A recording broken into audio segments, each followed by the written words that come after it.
कहीं फेल ना हो जाए। कभी कभी हो भी जाता है, कभी कभी ऐसा होता है कि आज तो मेरी आवाज कल से मेरी, क्योंकि मौसम का असर है, अल्लाह तो अगर कुछ गड़बड़ होती तो माइक की गलती नहीं है, वो खुद मेरी आवाज, मेरा गला मेरा साथ नहीं दे रहा होता।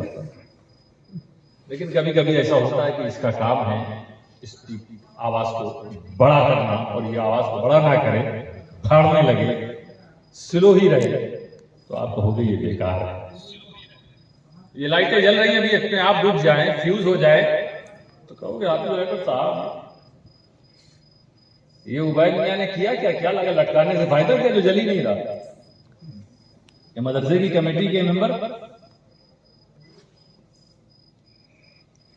ये इसलिए शामियाना लगा था कि तना रहे, झुकने लगे, गिरने लगे, कहेंगे फायदा क्या, हटाइए इसको। क्योंकि इसका जो काम है, आप इंसान हो, अक्लमंद हो, सूझबूझ वाले हो ना, हर चीज चाहते हो बराबर अपना काम अंजाम दो। जिसका जो काम है, जिसकी जो सर्विस है, वो पेश करे। हाजी तो साहब अपनी गाड़ी से लेके चलते हैं, ले जाने दावत में बैठे ना, गाड़ी नहीं स्टार्ट हो रही, बढ़ा रहे हैं, बढ़ी नहीं रही, गियर ही नहीं लग रहा, ना क्लच काम कर रहा है, क्लच का जो काम है वो क्लच ना करे, गियर का जो काम है वो गियर ना करे। बाबू कहने लगे कि हाजी साहब आपका गाड़ी का दरवाजा भी नारा लगा है। बोलो तो एक आवाज, बंद करो तो एक आवाज।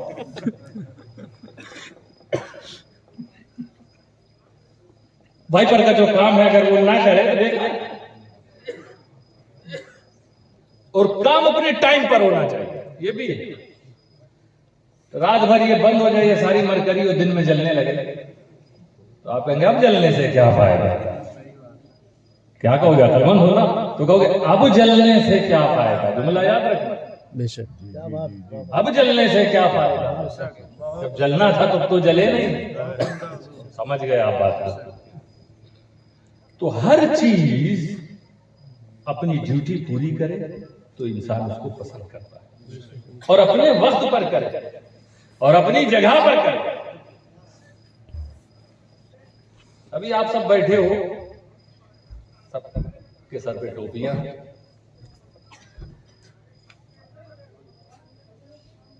ऐसा दिखे कि 4-6 लोग आप लोगों में से अपनी अपनी चप्पल जूते अपने सर पे रख के बैठे हो, सब उधर ही देखेंगे। इतने लोग टोपी लगा के बैठे थे, उनको कोई नहीं देख रहा, 4 आदमी जूता सर पे रख के बैठे, तो सब देखते थे ये कौन सी मोहम्मद, ये कहां के इंसान, क्योंकि जूता सर पे रखने वाली जगह, पैर पे टोपी कोई रख दे पंजे पर, ये कि वो जगह तो है। पायदान को बिस्तर पे कोई नहीं रखता, तकिए को पायदान की जगह नहीं रखता, क्योंकि पायदान है दरवाजे पर रखने के लिए, पैर पोछने के लिए, तकिया सर के नीचे आती है। तो जिसकी जो जगह है वहां रहेगी, जो वक्त है वहां रहेगा, जिसका जो काम है वही करेगा। वरना इंसान तो बस जानवर तो जानवर है ना, उसे तो हर चीज चल जाएगी। पायदान रख दो, उस पर भी पेशाब करेगा, तकिया रखो वहां भी। अक्लमंद तो तुम हो ना, तुम पसंद करते हो कि हर चीज अपने समय पर रहे, अपनी जगह पर रहे और अपना काम करे। हे इंसान, तू इतना अक्लमंद है, इतनी समझ रखता है, नफा नुकसान सब समझता है कि हर चीज अपने वक्त पर काम करे, अपनी जगह पर काम करे और अपना काम करता रहे। तो कभी तूने अपने बारे में सोचा कि कुरान करीम 1400 साल से ऐलान कर रहा है, वमा खलक़तुल जिन्ना वल इंसा इल्ला लियअबुदून। अल्लाह का इरशाद है कि हमने इंसान को सिर्फ अपनी इबादत के लिए पैदा किया। इबादत के लिए कर क्या रहा तू? अपना काम तुम कर रहे हो। तुम तो नहीं पसंद करते हो ना कोई अपनी ड्यूटी पूरी ना करे, कोई अपना काम पूरा ना करे। तुम कितना करते हो? जब ये 5 वक्त अल्लाह ताला के हुक्म से आपके मोहल्ले, आपकी आबादी का मुअज्जिन कहता है नमाज के लिए आओ, अल्लाह का हुक्म है। मुअज्जिन साहब की तो आप इज्जत करते नहीं होंगे जिस तरह करनी चाहिए। कयामत में पता चलेगा किसकी गर्दनें ऊंची हैं। हाँ, तो आप कभी कभी सोचते हैं इनसे कहाँ मुसाफा करें बड़े से।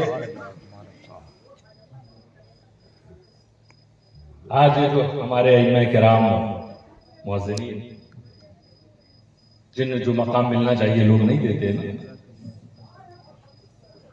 कल ये हसरत से देखा करेंगे ऐसी हस्ती। सोचेंगे काश हम भी इमाम होते पढ़ लिख के, काश हम भी आजाद दिया करते।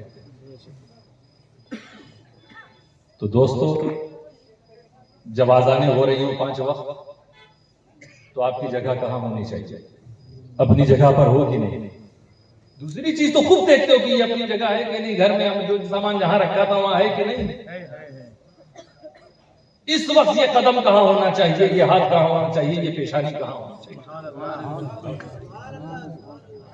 तुम इंसान हो, अक्लमंद हो, क्यों भूल जाते हो ये चीज? तो दोस्तों, वमा खलक़तुल जिन्ना वल इंसा इल्ला लियअबुदून। अल्लाह फरमा रहा, मैंने इंसान को अपनी इबादत के लिए पैदा किया। इबादत का जो वक्त हो उस वक्त इबादत करना, जिस चीज की जो जगह हो उसे तुम वहीं रखना, जो तुम्हारी अपनी ड्यूटी है उसे पूरी करना। और तुम्हारे लिए तो आसान, तुम्हें सोचने की जरूरत नहीं है कि क्या करना है और कैसे करना है। वो कौमें जो भटक रही है, क्योंकि रसूल अकरम का दामन पकड़ा नहीं उन्होंने। देख लो तो कभी इधर कभी उधर, कभी इधर कभी उधर, सेटिस्फेक्शन उन्हें नहीं। लेकिन तुम्हारे पास रसूल के फरामीन और कुरान करीम, अब सब चीज तुम्हें बता दी गई है कि अगर इबादत का जो हुक्म है कैसे इबादत करनी है। ये 5 वक्त नमाज है, मालदार हो, साहिब निसाब हो तो ज़कात है, साहिब इस्तिताअत हो तो हज है, रमजान में सेहत है तो रोजा है। अब ये फर्ज फराइज, इसको अदा करते हो कि नहीं? अक्लमंद हो ना, अपने टाइम पे हर चीज करना पसंद करते हो ना, अपनी जगह पर हर चीज को रखना पसंद करते हो ना। तो इबादत करते हो कि नहीं? नमाजें पढ़ते हो कि नहीं? ज़कात हिसाब के मुताबिक निकालते हो कि नहीं? दौलतमंद होने के बावजूद हज किया कि नहीं? अभी बाकी इंतजार है बुढ़ापे का, बड़ा इंतजार है। बीच में कोरोना फिर आ गया तो इसीलिए इस्तिताअत जैसे ही हो जावे, जैसे ही मौका मिल जावे, आपको जो चीजें जरूरी है सब अगर मुहैया हो जावे तो देर नहीं करना चाहिए। रमजान के रोजे बराबर रख रहे हो, आने वाला है फिर ये माशाअल्लाह। अभी रजब का महीना, आज 29 का चांद का ऐलान नहीं हुआ, कल जो है मगरिब बाद से रजब का महीना शुरू हो जाएगा। ज़िमनन बताता चलूं, बहुत ही अहम महीना, बरकत वाला महीना। ये उम्मत मुस्लिमा आजकल अक्सर लोग तो सिर्फ रमजान का इंतजार करते हैं और ऐसा उसकी प्रिपरेशन रहती है, ऐसी तैयारी, और उसमें भी इबादत से ज्यादा सहरी और इफ्तारी की तैयारी। मगर बहरा एक माहौल नजर आता है तरावीह का, रोजों का, जिक्र का, तिलावत कुरान का। ऐसे ये महीना एक महीना खेती का है, खूब जम के खेती कर ली जाए, 11 महीने फल काटा जाए। हालांकि जैसे ही ईद का चांद नजर आता है फौरन समझ में आ जाता है कि किसका रोजा कबूल हुआ होगा, किसका नहीं। मगर एक आम मानसिकता है कि ये 1 महीना खेती का महीना है ना, इसे खूब मेहनत से इबादत करते हैं। बुजुर्गों का तरीका मालूम है, वो रजब के महीने को कहते थे खेती का महीना, ये बीज बोने का महीना, फिर इसके बाद शाबान ये पानी डालने का महीना, सैराब खेती को करो ये शाबान है, और रमजान फल काटने का महीना। मौका बहुत अच्छा है दोस्तों, कह के जा रहा हूं, हम भी और आप भी कल से शुरू करें। रजब को बहुत एहतराम के साथ इबादत रियाजत में गुजारो, शाबान में और मेहनत करो, रमजान में अपने आप तुम्हें वो नूर नजर आएगा जो जिंदगी में कभी नहीं देखा, वो दिलों को सुकून तुम्हें मिलेगा। वो रूहानियत महसूस होगी, इबादत में वो लज्जतें मिलेंगी दोस्तों कि तुम खुद सोचोगे वाकई रजब और शाबान में जो हमने इबादत की है तो ऐसा लगता है कि रमजान हमारी जिंदगी में पहली बार आया। क्या बात है, सुभान अल्लाह, बेशक। ये बुजुर्गों का तरीका था दोस्तों। ज़कात भी वो आमतौर पे शाबान में निकाल दिया करते,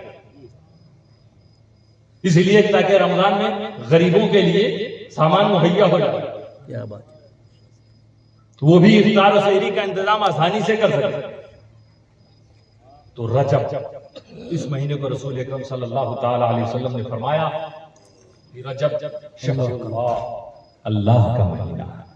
कल मगरिब बाद से शुरू हुआ, अल्लाह का महीना। व शाबान शहरी, शाबान मेरा महीना, रसूल फरमाया। व रमजान शहर उम्मती, और ये रमजान जो ये मेरी उम्मत का महीना। ये अल्लाह के महीने में, अब दोस्तों हदीस पूरी हो गई, अल्लाह के महीने में तुम अपने खेतों में बीज डाल दो, रसूल के महीने में खूब सैराब कर दो, जब उम्मत का महीना आएगा तो मजा करता, तब फल। फिर देखो वो महीना आ रहा है कि जिसमें हर नेकी 70 गुना मिल रही है, फर्ज 70 फर्ज के बराबर, नफल फर्ज के बराबर, मछलियां समुद्र में दुआ कर रही हैं, फरिश्ते दुआ कर रहे हैं। इसी तरह दोस्तों रजब का महीना बहुत मुकद्दस और पहली रात दुआओं को कबूल होने वाली रात। साल की 5 रातें ऐसी जिसमें कोई दुआ रद्द नहीं होती। अगर सच्चे दिल से तौबा करके दुआ शुरू करो, अपनी मग़फ़िरत की दुआ, फिर जो कुछ भी दुनिया और आखिरत की हाजतें उसे मांगो। इस रात को अल्लाह ताला दुआओं को रद्द नहीं करता। कल की जो रात मग़रिब बाद आएगी, ये वो रात, 5 रातें साल में, इसलिए उसमें एक रात ये रजब की पहली रात, दूसरी ये शाबान जो शबे बरत, और फिर जुमा वाली रात जो होती वो भी दुआओं के कबूल। ईद उल फित्र की रात, वो भी दुआओं के कबूल होने की रात। रमजान आप समझते सब कुछ करके ईद में जो कुछ चाहे तो शुरू कर देते हैं। शायद ईशा की नमाज लोग नहीं पढ़ते, बहुत से ऐसे लोग। रमजान खत्म समझते हैं, सब कुछ खत्म। तो वो कबूलियत की रात, ईद की रात और बकरीद की रात भी इसी तरह। कल की एक रात आ रही है दोस्तों, ये रजब का वो मुकद्दस महीना है। रजब तरजीब का मतलब होता है ताजीम करना, रेस्पेक्ट देना, एहतराम करना, क्योंकि इस महीने का एहतराम किया जाता है, इसलिए इसे रजब कहते हैं। हुर्मत वाले 4 महीने कुरान में जिक्र है, वो मिन्हा अर्बाअतुन हुरम। अल्लाह ने फरमाया 4 मेरे महीने ये हुर्मत इज्जत वाले हैं, उन चारों में एक ये रजब। इसलिए कह रहा हूं दोस्तों, ये सब मौके होते हैं। आज जलसा है और आज बहुत से लोग लाइव सुन रहे होंगे, कुछ हजार यहां मौजूद होते हैं तो कई हजार स्क्रीन के पीछे रहते हैं अपनी अपने मोबाइल की। तो ये जो कल की रात आ रही है, तैयारी करो मुसलमानों, इबादत, रियाजत, तौबा के साथ। अल्लाह ताला इस महीने में मग़फ़िरत फरमा देता है जो बंदा अपने गुनाहों से तौबा चाहता है। अब जब रमजान के पहले दिन तुम परहेजगार बन के रोजा रखोगे तो क्या शान होगी तुम्हारी। जब तुम्हारे गुनाह बख्श दिए गए हो, अब तुमने रमजान के दरवाजे को खटखटाया हो, क्या शान होगी, क्या रुतबा होगा तुम्हारा, कितना इस्तक़बाल खुदा की रहमत तुम्हारा कर रही होगी उस वक्त। आओ अब 10 दिन रहमत के भी लो, 10 दिन मग़फ़िरत के भी लो रमजान के, उसके बाद 10 दिन नजात मिनन नार के भी। इबादत का माहौल कल ही से बनाना शुरू करो, आज तौबा कर लो। आने वाली सुबह अगर मिल गई जिंदगी में तो ये अज़्म इरादा अभी से कर लो कि हमें अब अपनी जिंदगी को नेक जिंदगी बनाना। ये सारे हालात पूरी दुनिया के देख रहे हैं और जिंदगी का किसी का कोई भरोसा नहीं होता। आज भी मैं एक ताज़ियत के लिए गया था भालूमाड़, अल्लाह उस नौजवान को जन्नत नसीब फरमाए। आमीन। अटैक आया, छोटे छोटे बच्चों को देख के दिल भर आता। रब्बे कदीर उन बच्चों के मुस्तकबिल को भी रोशनी अता फरमाए। आमीन। जाने कितने इतने यतीम बच्चे होंगे दोस्तों जिनके बाप का साया लग गया है। इससे पहले कि हमारी अपनी भी मौत का पैगाम आ जाए, मलकुल मौत हमारे लिए भी आ जाए, हम सबको अपनी जिंदगी में इनकलाब पैदा कर लेना चाहते हैं। अल्लाह हम सबकी मग़फ़िरत फरमाए, हमें आमाल सालिहा की तौफीक अता फरमाए। अल्लाह ने सिर्फ इबादत के लिए पैदा किया दोस्तों। और इस इबादत से कोई हम अल्लाह को फायदा नहीं पहुंचाते कि उसकी इबादत करेंगे तो वो माबूद बन जाएगा, नहीं, वो तो है ही, फायदा हमारा ही है, इबादत में भी हमारा फायदा कि हमारी मग़फ़िरत होगी, हमें जन्नत अल्लाह अता फरमाएगा, आखिरत में कामयाबी अता फरमाएगा। लेकिन ये जो इबादत की स्टाइल है, रूप है, नमाज की शक्ल में इबादत, ज़कात की रूप में इबादत, हज के एक सिस्टम के साथ इबादत, रमजान के रोजों के साथ इबादत, तो इस रंग रूप में भी इंसानों का फायदा, ये तरीका जो चुना गया है इसमें भी आपका फायदा। एक तो इसमें आपको इत्तेहाद का दर्स मिल रहा है, एकता का, यूनिटी का, ताउन का। नमाज में देखो एक साथ जब जमा होते हैं, कभी आप एक हफ्ता देख लो अपने पूरे फैमिली मेंबर के साथ इस तरह 4 भाई 5 भाई घर में हो, इस तरह खड़े होते हैं, नहीं खड़े होते, इत्तेफाकी नहीं होते। लेकिन जुमा के दिन अजनबियों के साथ भी इस तरह खड़े हो जाते हैं। बस ये भी मोहम्मद अरबी का कलमा पढ़ने वाला, ये भी खड़े होते। नमाज इत्तेहाद का पैगाम देती थी। ज़कात इसीलिए कि कमजोरों को उठाओ, उसको अपने बराबर लाने की कोशिश करो। इत्तेहाद और ताउन का दर्स ज़कात में भी। हज तो है ही, आप देख रहे हो, यहाँ एक मोहल्ले के लोग जमा होते हैं, हज में तो पूरी दुनिया जमा हो जाती है। सबसे बड़ा इत्तेहाद वहां नजर। रोजे में भी इत्तेहाद और वहदत की ये सूरत नजर आ रही है कि सारे मुसलमानों का हाल एक जैसा, सबके होठ खुश्क, चाहे हवेली में सोने वाला हो, बैठने वाला हो, चाहे झोपड़ी, एक ही रहा। इसी तरह एक दर्स, इस पर मैं तफसील से बात कर चुका हूं। एक फायदा जो और है दोस्तों इबादत की इस शक्ल में, वो तज़कीरे आखिरत, आखिरत की याद दिलाना। नमाज इस तरह पढ़ रहे हैं ताकि आखिरत को याद रखा। नींद तो नहीं आ रही, सोए वाले बापू इतनी खामोशी से सुनते हैं कि देखना पड़ता है उनकी याद। सो रहे हैं कि जाग। अच्छा हाथ उठा के बता दीजिए जितने लोग सो रहे हैं।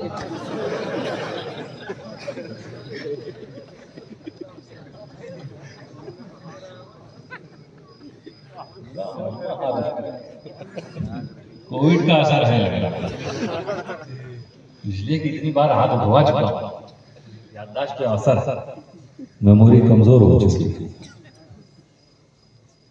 अल्लाह ताला ऐसे ही हिदायत रखे। ज्यादा देर बात नहीं करूंगा, काफी देर हो चुकी है। आखिरत की याद दिलाना देखो नमाज में। अल्लाह फरमा रहा है हमने इबादत के लिए पैदा किया। अब सबका जिसका जो दर्जा होता है उसी हिसाब से इबादत करते हैं।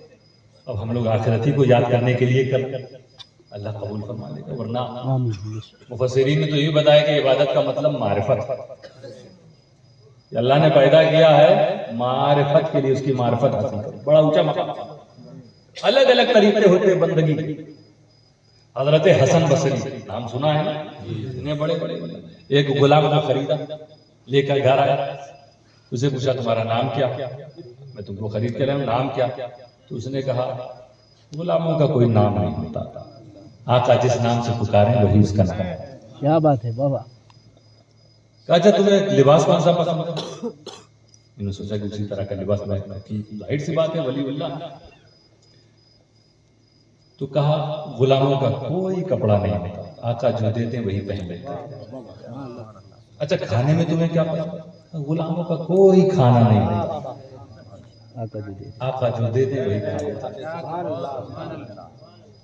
चीख मार के हजरत हसन बसरी बेहोश हो गए।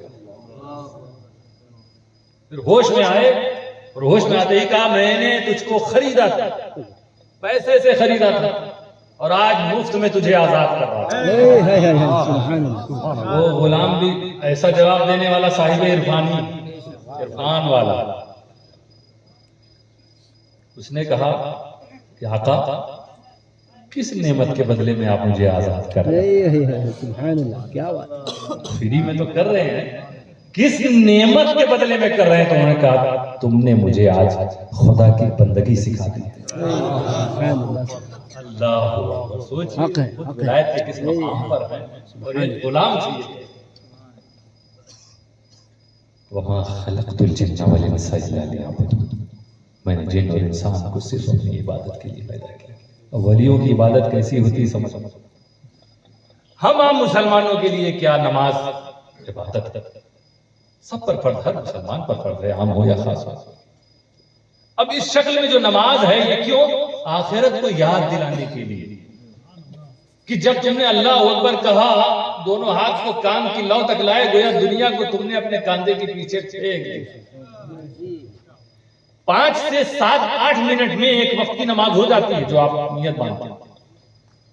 दुनिया पीछे फेंकने का मतलब ये है कि इस वक्त अब आप दुनिया से कट चुके हो। अब पढ़ रहे हो, जो कुछ पढ़ रहे हो वो सारी आयतों का मजमून और उसका मफहूम तुम्हें आखिरत ही की याद दिलाएगा। हर रकात में तुम्हें पढ़ना है मालिक यौमिद्दीन, अल्लाह यौम जज़ा का मालिक, आखिरत का मालिक, कयामत के दिन का मालिक। याद करो बंदो उस दिन को जब नमाज में आओ। नमाज इसीलिए तुमसे पढ़वाई जाए।